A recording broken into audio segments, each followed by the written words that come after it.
Oi, gente, bem-vindos mais uma vez aqui ao canal. Hoje eu vou falar de um tema que deveria ser bem recorrente na nossa mesa como cristãos, que é o tema da santidade, né? Vou falar sobre o caminho da santidade.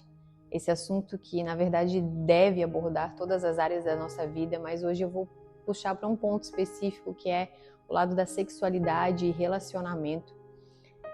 Quando o Espírito Santo trouxe essa mensagem ao meu coração, já veio, assim, na minha memória, no meu coração, o versículo de Cantares, que diz sobre não despertar o amor antes do tempo.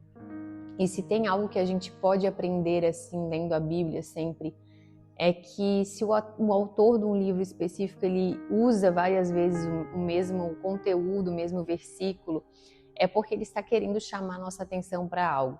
E a gente consegue ver isso no livro de Cantares, que é um livro pequeno, e mesmo assim é falado 3 vezes, né, sobre uma promessa, de fazer uma promessa de não despertar o amor antes do tempo. E essa palavra hebraica, despertar, se a gente vê, né, ela no hebraico, na raiz dela, também pode ser incitar e acordar.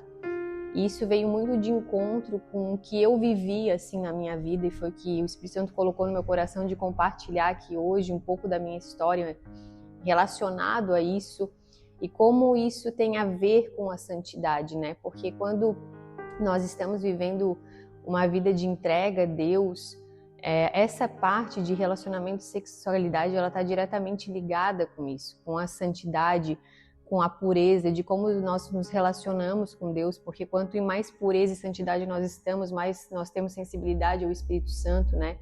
Então está tudo conectado. E o despertar antes do tempo, ele, na verdade, ele gera problemas e dores que não seriam necessárias passar. E isso foi o que eu passei, isso foi o que eu vivi.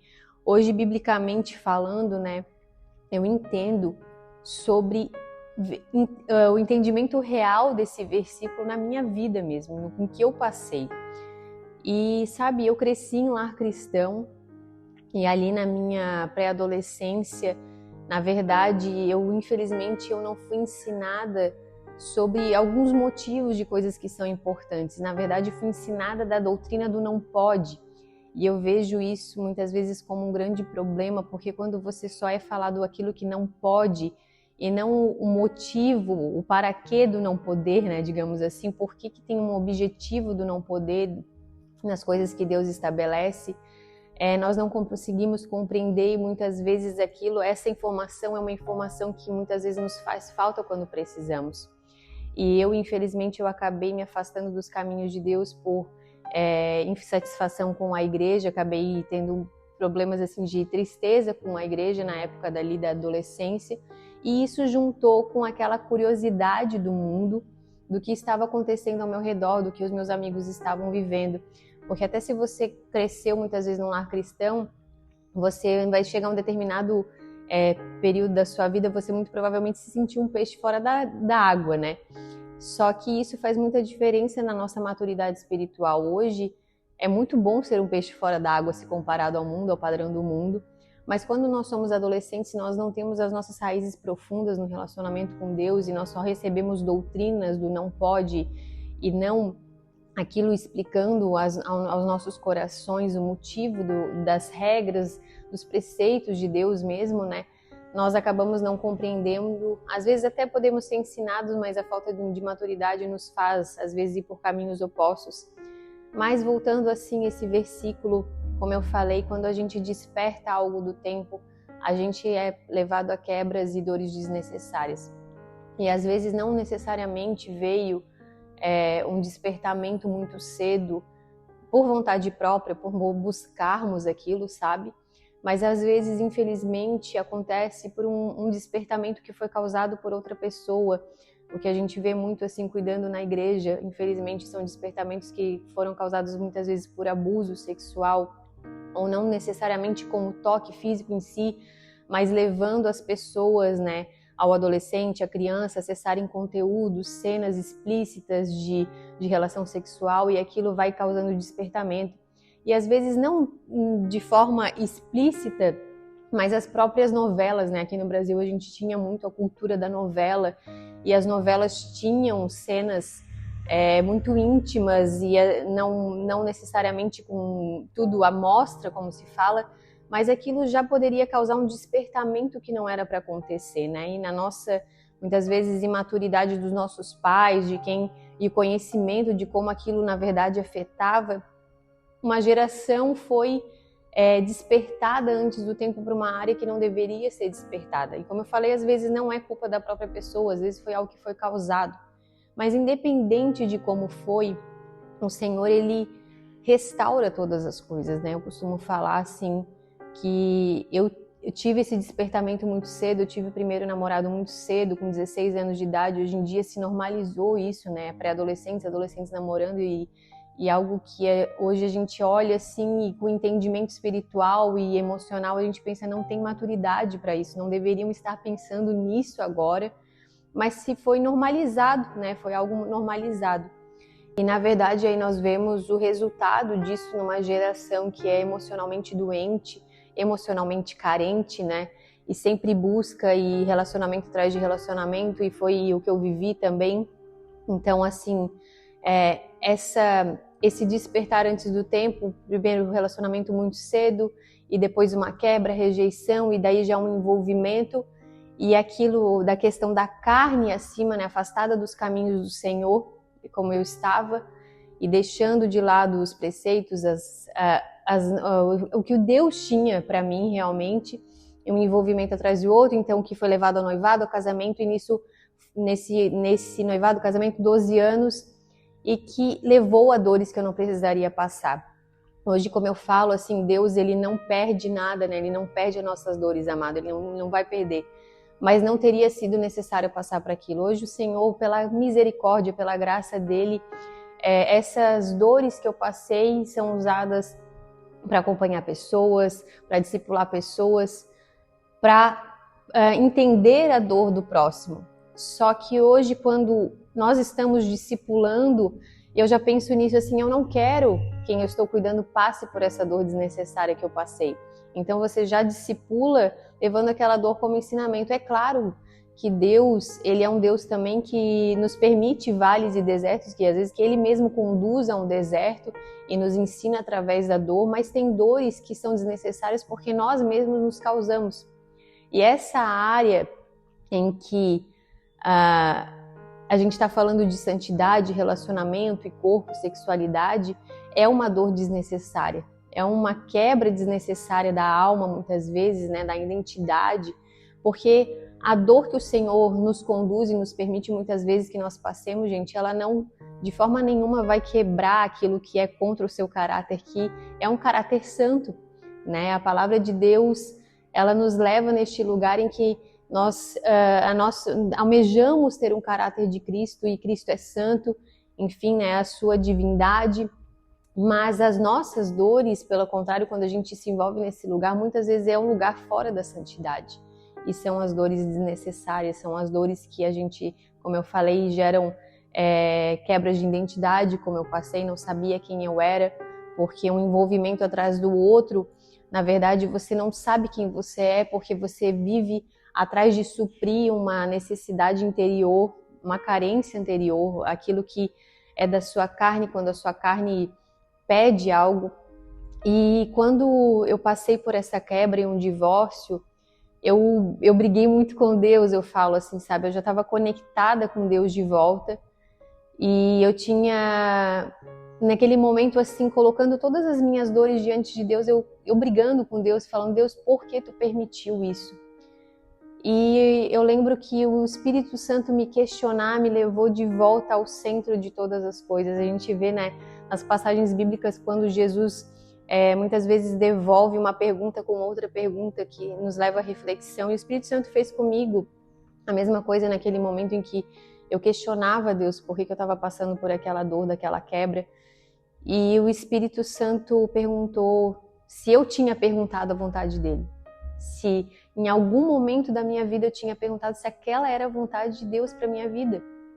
E aquilo, no meio daquela minha dor, a minha alma se acalmou naquele questionamento, e eu pensei, eu refleti, eu nunca perguntei para o Senhor se era aquilo que Ele tinha para mim. E esse despertamento que eu mesma levei a causar me levou nessa quebra imensa e de dor, enfim.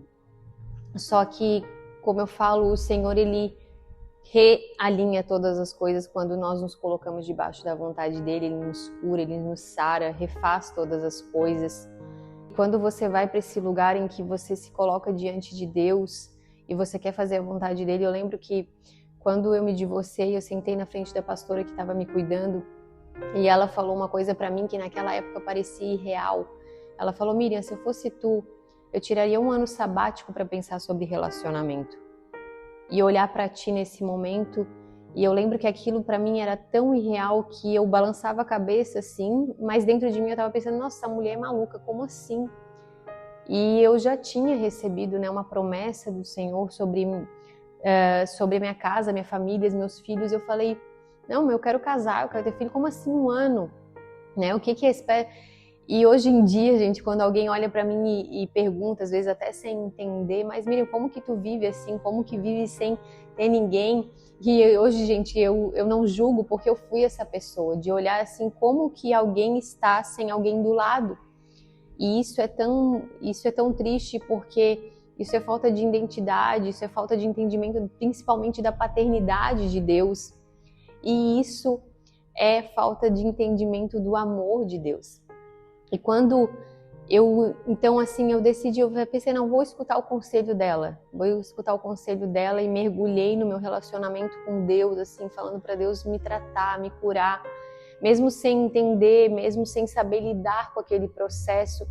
Eu fiz uma oração muito simples, gente. Eu fiz uma oração e eu pedi para Deus: Deus, então não me permite nem perder tempo para tomar um café com um homem que não seja o homem que tu tens para mim.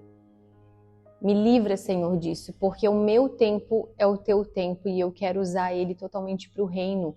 Então, e aquilo ali, essa entrega me levou a esse processo, a esse caminho de santidade que eu estou falando hoje, dessa oração de Deus: não permite despertar antes do tempo o amor, não me permite que seja despertado. E o Senhor atendeu essa oração e aquilo foi colocado diante de Deus. E um processo, gente, que no começo, para quem tem uma vida que está acostumado com relacionamento, com pessoas do teu lado, é complicado o início desse processo. E eu falo por experiência própria que quando algo é despertado, é às vezes difícil colocar em modo de stand-by de novo, né? Porque tem a parte fisiológica, a carne, que a gente fala, a natureza carnal mesmo, daquilo que ela pede. E aquilo ali tudo foi colocado diante de oração e eu não entendia como que alguém poderia casar sem ter um contato sexual antes, como que aquilo vai ter a certeza daquilo. Só que nesse processo, a primeira coisa que me fez descansar foi entender que eu era amada por Deus, que eu era aceita por Deus. E quando você entende de verdade esse amor, quando você mergulha em profundidade com Deus, querendo entender disso, você entende que a sua satisfação ela vem de Deus, porque senão você passa o resto da sua vida esperando que a pessoa que vai estar ou está do seu lado seja a sua fonte de felicidade. E isso é um peso que nenhuma pessoa pode levar. Então, quando a gente está num momento de espera ou não, ou já temos alguém ao nosso lado, marido, esposa, aquela pessoa não é a nossa fonte de felicidade. A gente tem que entender que quando alguém chegar, será para transbordar e não para trazer a fonte de felicidade e satisfação. E eu entendi isso ao longo do processo, mas essa santidade que a gente se coloca neste lugar de busca, de agradar a Deus, ela pode parecer pesada, mas a verdade é que quando nós entendemos do que se trata a santidade, nós entendemos que ela é agradável, ela é satisfatória. Porque quando você ama uma pessoa, e com certeza você sabe disso, quando você ama uma pessoa, se tem uma coisa que você quer fazer, é agradar essa pessoa, certo? A mesma coisa quando você ama Deus. Quando você ama Deus, você quer agradar a Ele. E quando você sabe que o caminho esse de santidade, de busca, guardando o seu corpo, o seu coração, a sua mente, ele agrada o Senhor, aquilo ali deixa de ser um peso e passa a ser algo agradável, bom de se fazer. Mas é necessário esse entendimento da paternidade de Deus. É necessário que você primeiro receba o amor e que a sua identidade ela seja restabelecida para você conseguir estar nesse processo. E é um processo de transformação, gente, é um processo de metamorfose, de metanoia. Muitas vezes, como eu falei, não é fácil no começo, mas que a unidade, a comunhão com o Espírito Santo vai nos fortalecendo, vai nos transformando. E claro que esse caminho, né, de santidade, ele requer muita renúncia, muito posicionamento, requer que você muitas vezes levante de mesa de relacionamentos que não vão te ajudar, né, nessa caminhada.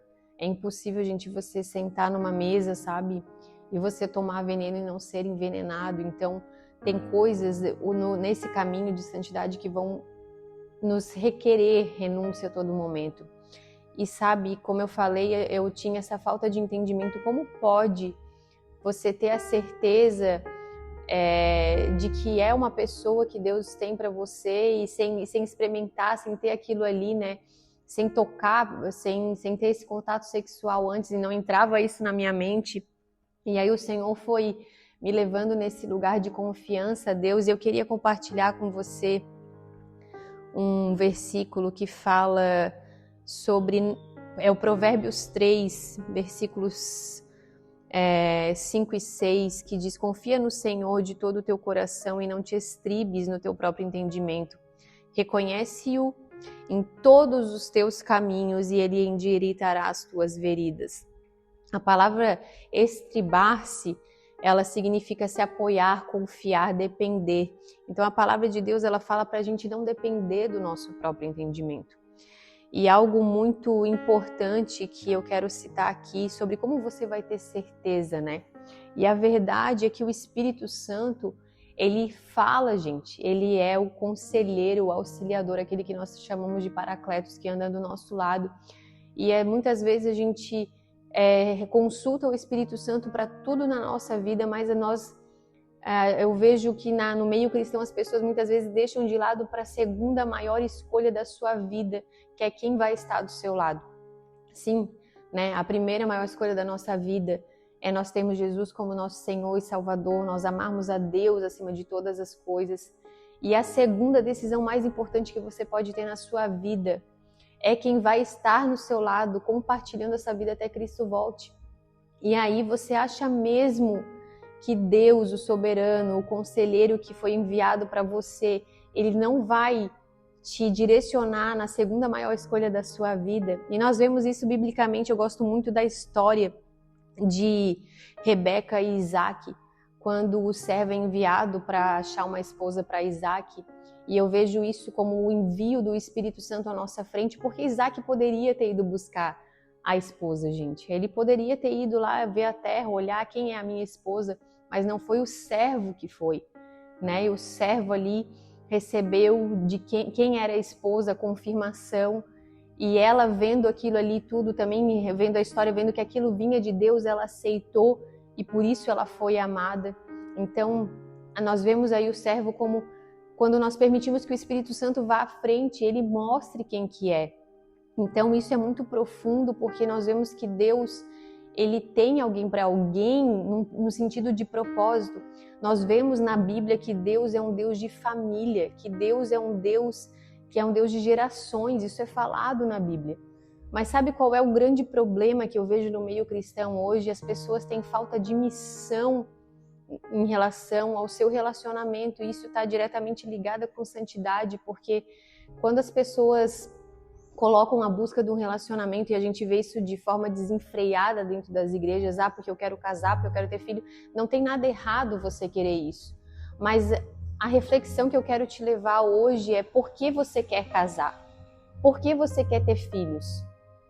Porque você quer simplesmente suprir uma carência sua, se você não sabe ficar sozinho, assim como eu também não sabia ficar, ou às vezes da casa dos seus pais, que você ainda mora, é um caos, é um problema, e você vê o seu casamento como uma válvula de escape. A pergunta que eu quero te fazer refletir hoje é: por que você quer casar? Porque Deus é sim um Deus de família, e quando a gente vê a união de pessoas nesse sentido, na Bíblia você sempre vai ver um propósito para Deus por trás daquela união de duas pessoas, e não aquilo ali aleatoriamente. E claro, queridos, que assim, não é que você não vá ter atração física pela pessoa, é impossível você casar, me desculpa, é irreal você casar e simplesmente, não, tem que ser para Deus um propósito e não tem atração. Não, me desculpa. O Senhor, Ele fez a sua carne também, Ele fez o seu corpo, Ele fez como o seu corpo funciona. Então a atração física, ela faz parte disso. Mas a grande questão que eu estou falando aqui é a motivação do seu coração para querer um relacionamento, para querer um casamento. Porque isso influencia esse processo, esse caminho de santidade. Porque se você busca simplesmente por uma satisfação própria, há uma grande chance de você cair num pecado ou alguma coisa assim nesse sentido, né? Ou ficar liberando aquela coisa porque não está com a missão, com o propósito de Deus para sua vida em primeiro lugar. Você está com a vontade de suprir o seu anseio, a sua carnalidade muitas vezes. Falando novamente assim nesse propósito de família e como a gente vê isso na Bíblia, nessas uniões, quando Deus une um homem e uma mulher, a gente vê como Deus realmente faz. No Novo Testamento, por exemplo, a gente não tem muita ênfase nas famílias, nas gerações, porque ali o foco realmente é Cristo, é a expansão do reino. Mas nós temos a história da família de Jesus como exemplo. Lá quando João, né, está noivo de Maria, a gente não tem ali relatos do início desse relacionamento, mas olha só que precioso que nós temos o que mostra ali antes. Maria recebeu o Espírito Santo, né, para a concepção ali de Jesus. Ela foi visitada pelo anjo. Só que quando João ficou com a dúvida, né, diz ali que enquanto ele pensava sobre isso, porque ela engravidou, enquanto ele pensava sobre isso, ele foi visitado por um anjo em sonho. E o anjo afirmou que aquilo ali era a vontade de Deus. Olha só que precioso que nós temos na própria história de Cristo, para ver como Deus, Ele confirma a vontade dele para famílias. Então aquilo ali trouxe o quê? Paz no coração de João para ele fazer aquilo que era necessário. E eu te falar assim que, sabe, Jesus já estava no ventre de Maria, né? Ela já estava grávida. Deus poderia ter feito de qualquer outra forma se aquele homem não entendesse, não aceitasse, gente. Deus é Deus, Ele é soberano. Mas João não teria sido pai de Jesus. E aquela ali era a vontade de Deus. E Ele confirmou aquilo através da visitação ali do anjo em sonho, para que aquele propósito daquela família que Deus estabeleceu fosse cumprido. Então ali quando surgiu uma dúvida, né, sobre... Ele poderia ter olhado... e a gente vê que diz ali que João era um homem justo e que ele até pensou em terminar não de maneira pública para não expor Maria. Mas olha que interessante, se ele simplesmente se deixasse levar visualmente por aquilo que parecia um caráter reprovado, né? Porque uma mulher aparecer grávida, né, estando noiva, era um caráter reprovado. Se ele se deixasse se levar por aquilo ali e não por um direcionamento que ele recebeu ali através do anjo, ele não teria participado da vontade de Deus. E muitas vezes a gente quer, como eu falei, se estribar no próprio entendimento de querer conhecer a pessoa julgando de maneira natural. E sabe, claro que você pode ver muitos indícios de como uma pessoa é, observando como ela é com seus pais, com seus amigos, como ela age. Mas a verdade é que eu vejo até as pessoas falando, mas eu preciso conhecer a pessoa antes. E, gente, você muitas vezes vê relacionamentos em que as pessoas começaram achando, nossa, tudo perfeito, e no meio do relacionamento a pessoa mostrou quem era, né? Virou assim da casaca, como se diz, ou perto de um divórcio mostrou quem era. Porque as pessoas acham que elas, no seu próprio entendimento antes de eu conhecer, eu vou ter certeza, essa vai ser a certeza que essa é a pessoa de Deus. E a gente vê que, na verdade, quando a palavra de Deus fala nisso em Provérbios, sobre não se apoiar no seu próprio entendimento, é essa confirmação, e é para tudo, diz em todos os teus caminhos. Então, na escolha da tua família também. Porque quem que conhece, né, o ser humano no seu âmago, no seu profundo, é apenas Deus. Então, Ele é a nossa confiança, a nossa confirmação da união que Ele quer. Só que falando sobre isso, eu quero atentar sobre um ponto muito importante. A gente vê biblicamente Deus confirmando a união de pessoas. Isso é bíblico. Só que infelizmente isso foi banalizado e infelizmente isso foi muitas vezes saído daquilo que é vontade de Deus no meio cristão por causa de pessoas, de crentes imaturos e muitas vezes que estão emocionalmente feridos, que pegam essa verdade que é bíblica e usam a palavra Deus me disse para apoiarem suas próprias vontades, as vontades da sua carne. Isso muitas vezes é triste, gente, porque destrói aquilo que é uma verdade bíblica, que Deus, ele une pessoas e ele mostra e ele confirma no coração. Então, muitas vezes são pessoas que na verdade são imaturas emocionalmente ou às vezes feridas, que têm carências emocionais e elas usam essas muitas vezes carências e vem com isso, o Deus me disse, e acabam destruindo algo que é uma verdade bíblica e descaracterizando isso. Só que da mesma forma que existem outras coisas bíblicas que as pessoas fazem erradas de maneira errada e não deixa de ser verdade porque é a palavra de Deus, isso também é uma verdade. E não é porque pessoas imaturas e irresponsáveis, muitas vezes, espiritualmente e emocionalmente, se validam disso, que deixa de ser uma verdade. E sabe, quando eu falo imaturo, crentes imaturos, espiritualmente, emocionalmente, a pessoa às vezes não tem uma vida de oração, não tem uma vida de jejum, não tem uma vida de relacionamento com Deus e quer usar a palavra Deus me disse para dar respaldo para aquilo que ela está sentindo emocionalmente. E muitas vezes até pode realmente vir coisas na sua cabeça de engano, de carência, como eu falei. E às vezes são pessoas que até assim têm um relacionamento com Deus, servem a Deus, estão envolvidas na igreja, só que se unem duas pessoas que ainda estão em processo de carência, que não sabem ainda de fato a paternidade de Deus, não foram tratadas nas suas emoções por quebras que passaram, por rejeições que passaram. E aí essas pessoas se encontram. E duas pessoas carentes e não tratadas, gente, é o que a palavra de Deus também fala, quando um abismo chama outro abismo. E aí acham às vezes que o envolvimento emocional que elas têm é a confirmação de Deus para aquilo ali, para aquele relacionamento. Enquanto na verdade muitas vezes pode ser simplesmente só carência emocional e elas acham que é a voz do Espírito Santo falando. Porque um abismo chama outro abismo.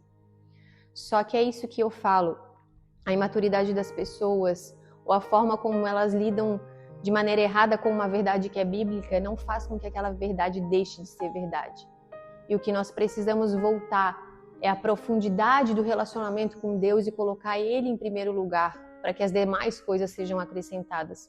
E falando sobre isso, sobre responsabilidade, eu já vi, inclusive dentro da igreja, e já tive que atender, infelizmente, em outro ambiente que eu estava, uma menina, e aquilo me entristeceu muito porque eu vi que era algo recorrente dentro da igreja, que ela era recém-convertida, ela recém estava passando assim, quebra de relacionamento, aquela coisa bem típica de uma jovem, né, que está se convertendo, vindo do mundo, e infelizmente pastores imaturos, despreparados, pegaram e quiseram fazer aquela coisa de cupido de uma menina recém-convertida que precisava de cura emocional, de libertação, com um rapaz da igreja, e aquilo ali gerou uma defraudação e ela foi extremamente ferida. Hoje ela tem problema até para estar assim realmente na casa de Deus, porque aquilo ali causou uma ferida no coração dela. Então isso é de uma irresponsabilidade tremenda, porque nós vemos muitas vezes pessoas dentro da igreja querendo fazer o papel do Espírito Santo e brincando com isso, com essa verdade bíblica. Brincando com o despertar o amor antes do tempo, assim como desencantares. E a gente vê às vezes isso partindo de liderança, o que é muito triste, é muito irresponsável. Como eu falei, a gente vê essa busca desenfreada pelo relacionamento, mas muitas vezes para suprir alguma carência, uma coisa assim, e falta a missão, falta o propósito para aquilo ali. E sim, Deus é um Deus de família, de relacionamento, como eu falei. E aí, de repente, você fica pensando, tá, mas eu tenho isso no meu coração e a palavra de Deus diz que não é bom que o homem esteja só. E realmente não é bom que o homem esteja só, Deus fala isso, mas a gente vê quando Deus fala sobre isso lá no início, né, para Adão, a gente vê que desde lá do início tinha propósito, aquela família tinha propósito. E lá recebeu um mandamento, né, um direcionamento de Deus, crescer e multiplicar e dominar sobre a terra. Inclusive um mandamento que nunca foi revogado por Deus. Então existe uma missão e um propósito para um casal. E aí a gente pode pegar isso, mas nem Deus não vai ter isso para todo mundo. É verdade, né? É falado no Novo Testamento, casamento não é para todo mundo. Por quê? Quando é falado sobre aquilo ali, a gente vê que na verdade está acontecendo uma exortação, porque muitas pessoas ali estavam pensando no divórcio e a dificuldade de manter aquilo ali. Não posso divorciar, porque as pessoas desde lá de antigamente, elas têm isso no coração da desistência. Tá difícil, vamos desistir, né? Não se pensa na restauração, na luta por aquilo ali, se pensa na desistência. Então é falado na Bíblia que realmente não é para todos. E quando a gente pega, por exemplo, uma carta de Paulo, quando Paulo fala sobre isso, mas quem está solteiro que fique solteiro, é melhor que esteja assim. Gente, a gente precisa estudar a Bíblia no contexto, sabe? Ali quando Paulo estava dando esse conselho, e ele fala que é um conselho, não um mandamento, e a gente estuda o contexto do que estava acontecendo, os cristãos estavam sendo perseguidos. Então, se Paulo aconselhasse, por exemplo, a casar, e os cristãos estavam sendo mortos, se um homem é morto, ele deixa uma viúva, ele deixa uma família, deixa filhos desamparados. Então, o conselho de Paulo naquela época era nesse sentido de não casar. E aí tu vai ter que dar tempo para aquilo ali. Só que Deus continua tendo missão e propósito para o casal. Só que é questão de circunstância, é questão da pessoa estar preparada para isso, estar disposta a não desistir, porque o amor não desiste, como diz lá em 1 Coríntios 13, entende? Então tudo isso está conectado com a santidade, porque a santidade, uma das vertentes, gente, da santidade é você ser separado para fazer e viver da vontade de Deus. Então, amando a Deus acima de todas as coisas, você se separado. Então, como que você vai fazer a vontade de Deus se você se mantém nesse caminho de santidade sem fazer a vontade de Deus? Não tem como. A vida de santidade, ela nos requer uma vida de obediência. E para obedecer a Deus, eu tenho que saber a vontade dele. Então, tá tudo, conectado nesse caminho de santidade. E eu espero, assim, e oro realmente que essa mensagem fale com o seu coração, te faça refletir, te faça ver como você está vivendo a sua vida, por que você está querendo o que você está querendo, como eu falei, e que te faça entender que despertar o amor antes do tempo leva, como eu falei, a dores e quebras desnecessárias. As pessoas ainda às vezes vivem ciclos de repetição desses despertamentos, porque elas não conseguem se posicionar, elas não conseguem se colocar neste lugar. Mas eu posso te garantir, como eu falei, se você mergulhar no seu relacionamento com Deus e buscar primeiro a Ele, primeiro o reino dEle, as demais coisas são acrescentadas. E se tem uma coisa que Deus traz ao nosso coração, é a satisfação quando vivemos em santidade. Amém? Que essa mensagem te abençoe, que se você sentir no seu coração, compartilhe com algum amigo, amiga que esteja precisando, e que essa verdade ela possa ficar ecoando dentro de você. Deus te abençoe.